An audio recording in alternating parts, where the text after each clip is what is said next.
Hey, friends, it's Zohran here, straight from the heart of this fight. Let me be real with you for a second. Imagine this. It's November 10th, 2025, just 6 days after we, the people of New York City, handed me the keys to City Hall in a landslide that shook the nation. Federal workers are going on week 3 without paychecks because of this godforsaken government shutdown, the longest in American history, leaving 800,000 families staring at empty refrigerators and mounting bills. That's outrage number 1. Our tax dollars funding Trump's ego trips while essential workers, air traffic controllers, TSA agents, the folks keeping our skies safe, scrape by on food banks. But here's where it gets worse, the betrayal that boils my blood. That same day, Senate Majority Leader Chuck Schumer, the guy who swore up and down he'd fight for working people, cuts a backroom deal with a handful of centrist Democrats to end the shutdown. No strings attached. Zero protections for those unpaid workers. Not a dime extra for healthcare subsidies that could have saved 20 million Americans from skyrocketing premiums. And get this, according to OpenSecrets.org data from the 2024 cycle, Schumer's war chest is bloated with $2.1 million from Wall Street PACs and Big Pharma donors who lobbied hard against exactly those safeguards. He took their money, then handed them the win. That's not leadership, that's a sellout, plain and simple. Now, the twist, the one they don't want you to see, the crack in their armor that's wider than the Grand Canyon. Just 72 hours earlier, on November 4th, progressives didn't just win, we swept. I took New York City by 12 points, turning out young voters, tenants, and union families who said enough to the corporate machine. Down in Virginia, Democrats flipped the governor's mansion against a Trump-backed extremist. And in New Jersey, we held the line with a progressive surge that had GOP pollsters sweating bullets. Trump? He's panicking on Truth Social, ranting about radical left takeovers because these wins aren't flukes. They're a referendum on his second-term chaos, a signal that the blue wall is cracking from the inside, courtesy of us, the 99%. You and I, we've been through this before. The endless cycle of promises broken, donors protected, and the rest of us left holding the bag. But today, from my vantage point as your incoming mayor and a democratic socialist who's organized in these streets for years, we're not just exposing the crumble of the establishment Dems. We're mapping the path to real power, a Democratic Party that finally bends to the people, not the billionaires. I've been in those tenant union halls in Queens, knocking doors with AOC in the Bronx, hearing Bernie's fire on the trail. I know the pulse of this movement because I'm in it with you, and let me tell you, the numbers don't lie. Polls from NPR on November 5th showed progressive challengers leading by double digits in key 2026 primaries. The squad's influence? It's not a whisper anymore, it's a roar. Let that sink in. While centrists like Schumer scramble to save face, we're the ones dictating terms. But to understand how we got here, how a single election night flipped the script, you've got to go back a bit. Let me take you to late September 2025, when the air in DC was thick with that fake autumn chill and the Beltway buzz was all about unity. Biden's out, Harris bowed to party elders after the 24 wipeout, and Trump's back in the White House, crowing about his mandate to gut Social Security and slash corporate taxes. The media, CNN, MSNBC, you name it, was peddling the line, Democrats must coalesce around centrism to win back the House in 26. Schumer's on every Sunday show, Pelosi whispering from her Marin County perch, assuring donors at closed-door fundraisers that the party's pragmatic wing had it under control. No more squad drama, they said. Time to compromise. What a load of nonsense. What they really meant was time to compromise away your future. Behind those velvet ropes, the real conversation was about protecting the status quo. Leaked emails from The Intercept on October 15th, yeah, those ones from a DNC staffer whistleblower, showed Pelosi loyalists plotting to sideline progressive primaries, funneling cash to electable moderates who'd toe the line on fossil fuel subsidies and endless wars. Remember Prop 50 in California? That redistricting measure we passed on November 4th? It was supposed to empower communities, but insiders admit it was watered down to appease big tech donors like Elon Musk, who dumped $50 million into anti-progressive ads. And they told you it was about fair maps. I was on WNYC that week, calling it out. This is gerrymandering for the elite, drawing lines to keep us out. Meanwhile, out here in the real world, your world, my world, the stories were stacking up like eviction notices. In Virginia, teachers were striking over stagnant wages, while Governor Glenn Youngkin funneled billions to private charter scams backed by Betsy DeVos cash. In New Jersey, nurses at RWJ Barnabas Health walked out on October 22nd, demanding hazard pay after COVID-era profits lined exec pockets to the tune of $1.2 billion per a ProPublica investigation. And in New York, forget it. Eviction filings were up 25% year over year, according to NYC Housing Court data released October 30th, with Black and Latino families hit hardest, 68% of cases, despite making up just 42% of renters. I was in those courtrooms, Zohran Mamdani, assembly member turned mayoral warrior, testifying alongside tenant organizers from Crown Heights to the Lower East Side. This isn't a crisis, I told the city council on October 10th, my voice echoing off those marble walls. It's policy. Deliberate choices to let landlords gouge while Schumer's crew debates tax cuts for the 1%. The people saw through it. You saw through it. Turnout in my race? Record-shattering, over 65% in a city that's usually lucky to hit 40% off year. Why? Because we ran on truth, not triangulation. My platform, universal rent stabilization, funded by taxing vacant luxury condos owned by hedge funds, green jobs for every block, not greenwashing from Chevron, and solidarity with Palestine, cutting ties with AIPAC's smear machine that tried to paint me as un-American. Republicans even floated stripping my citizenship on November 9th per Al Jazeera reporting, because a Ugandan-born Muslim socialist daring to win big terrifies them. But we turned that hate into fuel. AOC was on my campaign trail October 28th, rallying 5,000 in Washington Square Park. Zohran's not just running for mayor, he's running to remake the party from the ground up. Bernie Sanders endorsed me on October 20th via a fiery X thread. In a time of billionaire excess, Zohran Mamdani represents the working class taking back what's ours. Contrast that with the establishment's flop sweat. Pelosi, in a November 3rd CNN hit, dismissed our momentum as fringe energy, even as internal DNC polls leaked to Politico on October 31st showed progressives outpacing centrists 55-45 among under 35 voters. Schumer. He was holed up in his Capitol office, dodging calls from squad members like Ilhan Omar and Rashida Tlaib, who penned an open letter on October 25th demanding a people's platform for the midterms. No more caving to corporate overlords, they wrote. And Trump, oh, he was loving the chaos, tweeting on November 2nd about Dems eating their own. Perfect. But deep down, his team knew these off-year wins were a gut punch. Northeastern University's election analysis on November 4th pegged it. Democratic turnout spiked 18% in urban cores, driven by progressive mobilization, a direct rebuke to Trump's agenda. Fast forward to election night, polls close at 9 p.m. I'm at my Brooklyn HQ, surrounded by organizers who've canvassed through rain and Republican dirty tricks. The screens light up. Virginia's Terry McAuliffe lookalike, a pro-labor Dem, up by 8 points. New Jersey's progressive-leaning Murphy successor surging past MAGA challengers. And here in NYC, we hit 58%, a blue wave crashing over Eric Adams' scandal-plagued machine. Crowds erupt.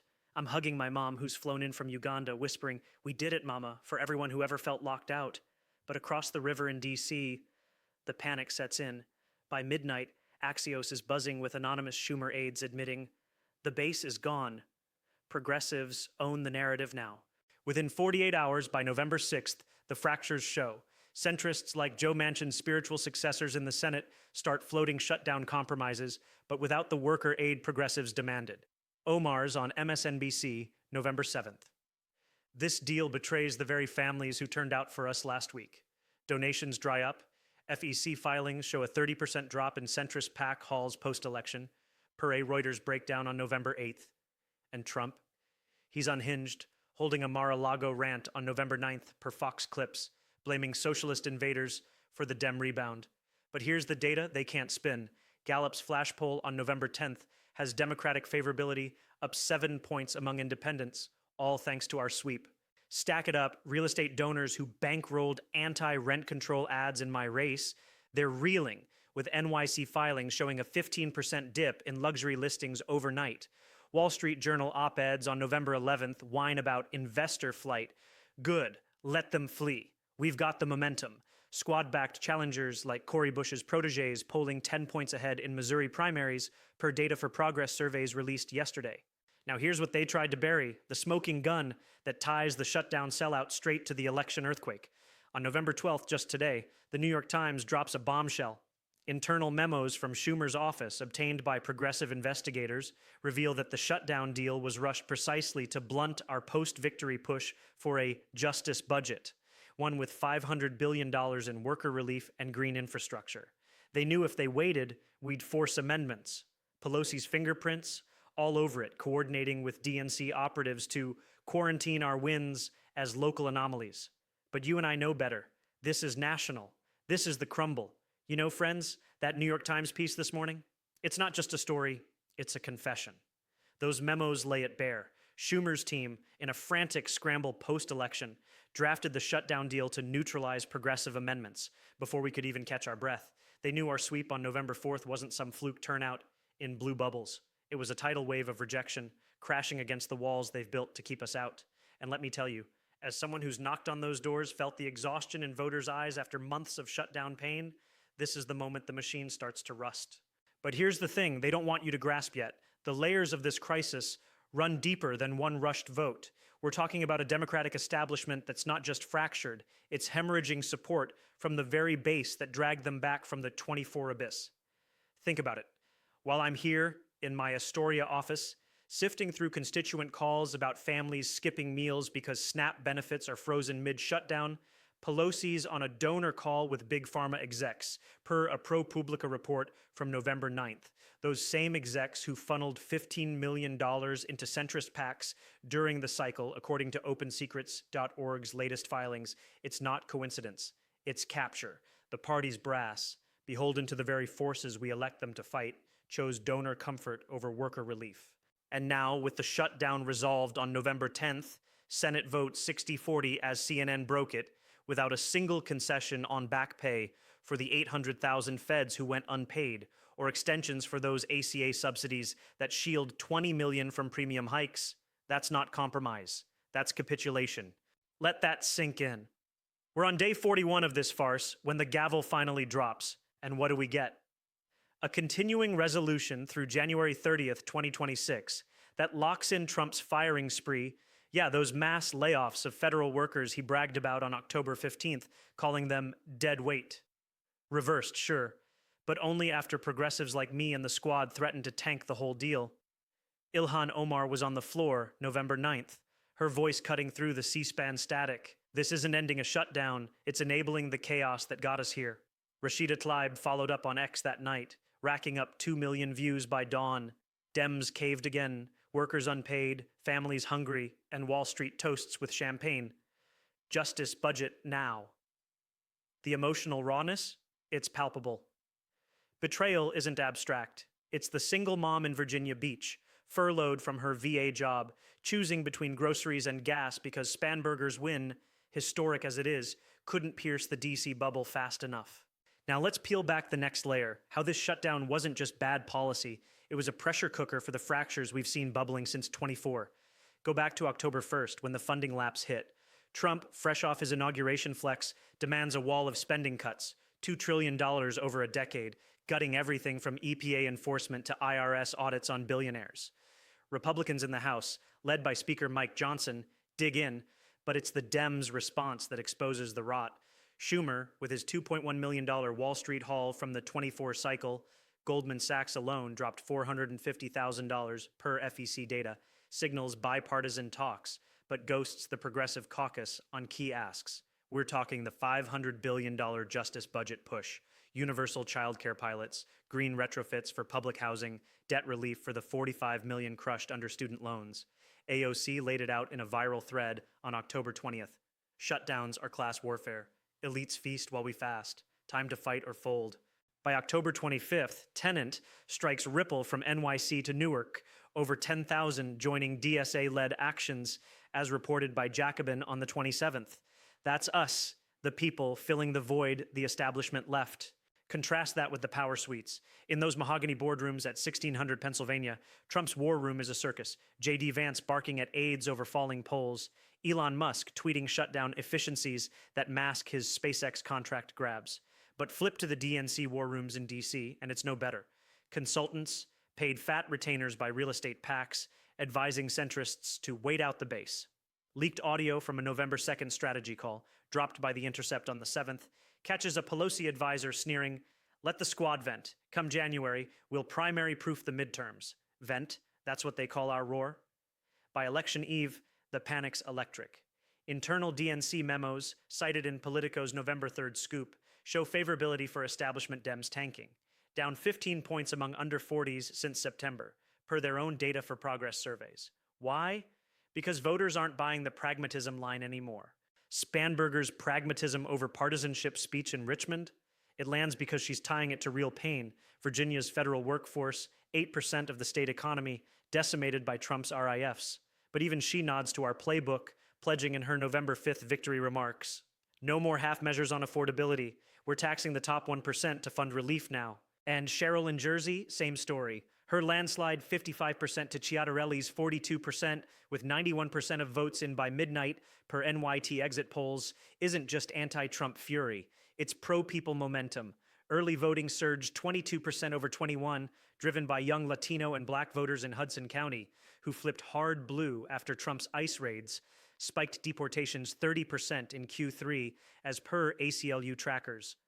Sherrill's on the stump October 30th at a Newark Union Hall, packed with nurses fresh off a wildcat strike. This shutdown steals your wages while CEOs hoard $1.2 trillion in stock buybacks. Not on my watch. That's the turning point, the wave 2 escalation, local wins feeding national fire. By November 6th, Gallup's post-election flash poll hits, Democratic ID up 7 points among independents, with 62% citing corporate influence in D.C. as their top gripe. Trump's Truth Social meltdown that day, rigged by shutdown saboteurs, fake news hides my wins, but the data bites back. Northeastern University's analysis dropped November 7th, pegs urban turnout at 18% over benchmarks, all progressive fueled. Now, zoom in on the human cost, because that's where the outrage turns to unbreakable resolve. Picture this. In my district, a Queens teacher named Maria, real story, from a constituent letter I read on WNYC November 8th, furloughed from DOE admin, dipping into her 401k to cover rent up 15% since last year. NYC Housing Court filings up 25% as we hit in Part 1. Multiply that by 800,000 nationwide, and you've got a crisis engineered by elite indifference. Big Pharma? Their stocks jumped 4% post-shutdown deal per Bloomberg November 11th because no Medicare negotiation extensions means $500 billion in unchecked profits over a decade. Wall Street PACs? They're popping bottles. Donations to Schumer's PAC spiked 20% in the 48 hours after the vote, FEC prelims show. Hypocrisy? It's the air they breathe. Pelosi, fresh from a $100,000 per plate fundraiser on November 1st, guests included Jeff Bezos reps, per WAPO logs, issues a statement November 10th, relieved for our workers. Relieved? Workers are organizing food drives in federal plazas while she golfs in Napa. But here's the pivot, the turning point they fear most. Our response isn't despair, it's disruption. Within hours of the shutdown end, progressive caucuses mobilize. Bernie's on a November 11th Zoom with 50,000 viewers, courtesy of his Senate stream. This deal betrays the fighters who turned out last week, but it's fuel for 26. We're primarying every sellout. AOC echoes it at a Bronx town hall that afternoon, 3,000 strong. Zohran's blueprint in NYC, rent freezes, green jobs, spreads now, or the party crumbles. And me? I'm linking arms with tenant unions announcing on November 12th via city presser, incoming administration commits, no budget without housing justice, will sue if DC drags. The stakes? Sky high. If we don't force this hand, the 26 midterms become a coronation for centrists, dooming us to another cycle of half loaves and full betrayals. Think about your future in this. Your healthcare premiums up 12% average since 24 per Kaiser Family Foundation November 9th report. Your wages stagnant while CEO pay balloons 300 to 1, as Economic Policy Institute charted last week. This isn't distant DC drama. It's the rent check bouncing because eviction moratoriums lapsed mid-shutdown. The emotional trigger, that gut punch of inequality exposed, hypocrisy unmasked, but laced with the spark of solidarity. We're seeing it in the streets. Virginia educators, post-Spanberger win, launching a Fund Schools Not Shutdowns petition that's hit 100,000 signatures by noon today, per their union site. Jersey nurses buoyed by Sherrill, vowing wildcats if ACA credits expire N25. And in NYC, my victory party's not over. It's evolving into strategy sessions, with DSA chapters from LA to Chicago dialing in. The layers deepen still. Internationally, this feeds the beast. Trump's using the shutdown to ram through $20 billion in arms to Israel, diverting disaster relief funds, as State Department cables leaked to Al Jazeera on November 10th confirm. Tlaib's response, a floor speech tying it to domestic pain, bombs abroad while babies starve at home. That's the empire's lie. Progressive solidarity swells. Protests in 20 cities by November 11th per AP counts. But domestically, it's the economic vice that grips. Fed Reserve data from October 31st shows GDP growth shaved 0.2% per shutdown week, $15 billion lost weekly, hitting low-wage workers hardest. Centrists like Manchin's heirs in the Senate, they defend the deal as fiscal responsibility, but their donor lists, $1.8 million from banks in 24 open secrets, tell the real tale. Yet, amid the deepening crisis, the turning point glimmers, power shifting, not in whispers, but roars. Squad influence, quantifiable now. Data for Progress, November 11th poll, 58% of deemed primary voters back progressive challengers for 26, up from 42% pre-election. Pelosi loyalists, panicking. Axios, November 12th. Moderate Dems eye early retirements as base boils. Trump's camp, fractured.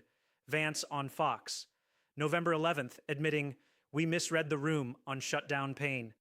But we didn't. From my lens, organizing in these trenches, this is the forge. Betrayal tempers us, exposure arms us, and hope? It's the people waking up, block by block. Now here's what they tried to bury, the smoking gun that ties the shutdown sellout straight to the election earthquake. On November 12th, just today, the New York Times drops a bombshell. Internal memos from Schumer's office, obtained by progressive investigators, reveal that the shutdown deal was rushed precisely to blunt our post-victory push for a justice budget, one with $500 billion in worker relief and green infrastructure. They knew if they waited, we'd force amendments. Pelosi's fingerprints all over it, coordinating with DNC operatives to quarantine our wins as local anomalies. But you and I know better. This is national. This is the crumble. Friends, we've peeled back the layers. We've seen the memos, the donor lists, the backroom panic. We've felt the sting of betrayal and the fire of resistance. Now it's time to answer the only question that matters. What does all this mean for you, for your family, for the future we're building together? Let me be crystal clear. This isn't just another political cycle. This is the moment the Democratic Party either transforms or dies. And I'm not being dramatic. Look at the numbers. Look at the streets.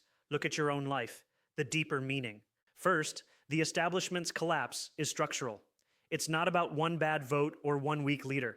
It's about a party that has spent decades outsourcing its soul to corporate boardrooms. Since 1994, when Bill Clinton signed NAFTA and gutted welfare, the Democratic donor base has shifted from unions to finance. Today, per OpenSecrets.org's 2024 cycle data, the top 100 organizational donors to Democrats include Goldman Sachs, 2.8 million, Pfizer, 2.1 million, Blackstone, 1.9 million, Amazon, 1.7 million. These aren't supporters, these are owners. And when push comes to shove, like in this shutdown deal, they get the final say. Schumer didn't cave, he obeyed. But here's the flip side, the people are no longer asking permission. In NYC, my transition team, made up of tenant organizers, climate strikers, and public school parents, has already drafted an executive order for universal rent stabilization on day one. We're not waiting for Albany. We're not begging Congress. We're doing it. And cities from Richmond to Newark are copying the playbook. Forecast: 2026 is a bloodbath. For the elite, let's game it out. Right now, as of November 12th, 22 centrist House Democrats have announced retirements or are trailing progressive challengers by double digits in internal polls. Data for Progress, Novi 11. 8 Senate seats held by corporate Dems are rated lean progressive in early Cook political report models. Squad-affiliated PACs have raised $18 million since Election Day, more than the DCCC raised in all of Q3, Act Blue, Nov 12. That's not noise. That's a coup, a Democratic one. And Trump, he's helping us. Every unhinged truth social rant, every mass firing, every threat to drain the swamp by installing billionaire cronies, each one radicalizes another 100,000 voters. Gallup's November 10th flash poll showed 68% of independents now believe both parties serve corporations, not people. That's the highest number since they started asking in 1992. The people's momentum, real, growing, unstoppable. Let me paint you a picture of what's happening right now. As I speak, Queens, 2:14 p.m. today, 300 tenants just walked out of housing court after a judge tried to fast-track 47 eviction cases. They're marching to City Hall with a banner, Zohran won, now freeze rent. Richmond, 3:07 p.m., Virginia's new governor-elect is on a call with Bernie Sanders and Spanberger, pledging to tax vacant luxury condos to fund public housing. Newark, 4:22 p.m., nurses who struck last month just launched a Medicare for All or Bust petition, already at 50,000 signatures. This isn't coordinated from some DNC war room. This is organic. This is you. The false choice, they'll sell you. Mark my words. In the next 60 days, you'll hear the same tired script from MSNBC panels and Pelosi surrogates. Progressives are being divisive. We need unity to beat Trump in 28. Bullshit. Unity under their terms means unity under corporate rule, unity under eviction courts, unity under $2,000 insulin. We tried that. We lost in 2024. We barely survived. The only unity that works is unity from below. Workers, tenants, students, parents demanding the party serve us or step aside. Your role, yes, you. I know what you're thinking. Zohran, I'm just one person. What can I do? Here's the truth. Every empire falls when the base stops obeying. Join a tenant union. In NYC, Right to Counsel Coalition nationwide, tenantunion.org. Run for something, school board, city council, state rep. We'll train you, withhold your labor. The next time they try a shutdown or a rail strike ban, walk out. Fund the fight. $5 a month to Justice Democrats, DSA, or your local progressive challenger equals a bullet in the chamber for 2026. The final image, let me leave you with this. Last night, I stood on the steps of Brooklyn Borough Hall with AOC, Cori Bush, and 2,000 New Yorkers. The air was cold, but the energy? Electric. Someone handed me a marker. I wrote on a piece of cardboard, "They panicked, we organized. Now we govern." That sign is going up in my office on January 1st. And in 2026, when the next wave of primaries hits, when squad-backed challengers flip 30 seats, when the first national rent control bill gets a hearing, when the first Green New Deal pilot breaks ground in a red state, we'll look back at November 2025 and say, that was the week the people took the wheel. The establishment is crumbling. The corporations are panicking. The future, it's ours. Now let's go build it.